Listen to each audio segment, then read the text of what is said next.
Yes, I went there and I had to get like this scene where they stormed the embassy of the United States Embassy in 1979, which I was trying to recreate. So I wanted thousands of extras in Turkey. And it was a student revolution. They were, rabid and fired up, and they came from the university over there and the whole thing and went nuts. And so trying to find 2,000 extras to come down in the middle of the day, and we didn't have a big budget, so we couldn't pay people. And I said, let's give them raises. And they were like, no, we don't do that. And I was like, okay. Oh, really? And so, yeah, it would have thrown it off for all the other movies. It was some horrible capitalist thing. And so we tried to get 2,000 people, and we had to start by busing them in from their houses at 1 in the morning so they get dressed and come in waves. And it turns out that it's hard to get. See, students are actually in school during the day. Oh, yes, yeah. And so are people who are working. So the only people that you can get who are free all day are people who have retired. Oh, senior citizens. It was a seniors' revolt. But you know what? They were unbelievable. They were spectacular. I was afraid of some of these old Turks. It did seem scary, yeah. They were very good. I was like, it's better. Let the kids stay in school. This is the real thing. It's like they ran out of Jell-O at the cafeteria or something.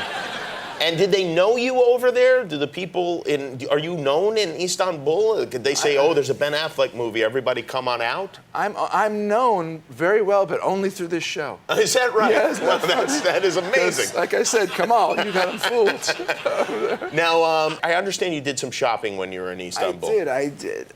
Tell us the story, and then I'm going to show what I have here. Yeah, okay. Well, while we go scouting, so we go back and forth periodically, and there's a big sequence that takes place in a bazaar. So we scouted the real Oh, that's market. a scary scene, too. Yeah. And we were looking around, okay, well, this little store and that little, they're tiny little stands or whatever. And it's a gigantic bazaar. And of course, we had to redress it, so we were picking the right ones. And we sort of came across this one of many carpet ones, and the carpets are beautiful and they're amazing. And I sort of wandered in, and I'm going to do a voice. The voice doesn't represent a group of people. It represents one person. It represents one guy? Okay.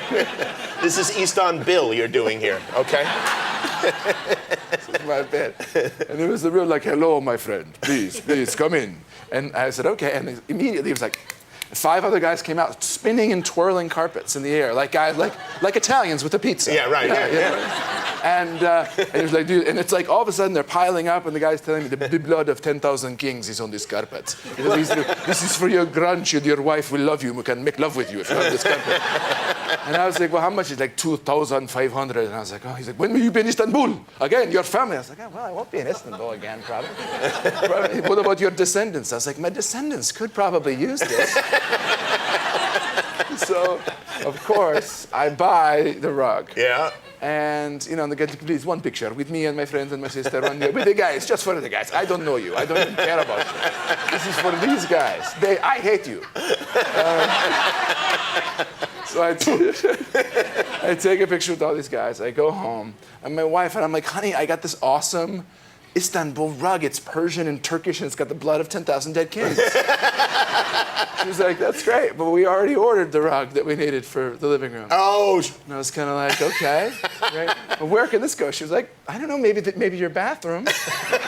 So now I have a $2,500 terry cloth mat for when you get out of the tub. And somebody sends me an email that says, did you spend $250,000 on rugs in Turkey?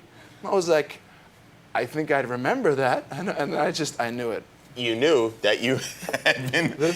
I got Turkey tabloided.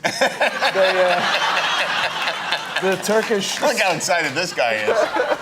And they had the Cyrillic, headlines on it. You know what I mean? And I didn't know what it said, but it was just, you could see it was scandalous. You know what I mean? Boom. And then somehow got picked up in Us Weekly. And they said I'd spent $500,000. And but you did not spend that much money on the rug. No, I didn't. But I'm just as stupid because I have a $2,500 bath mat in my house.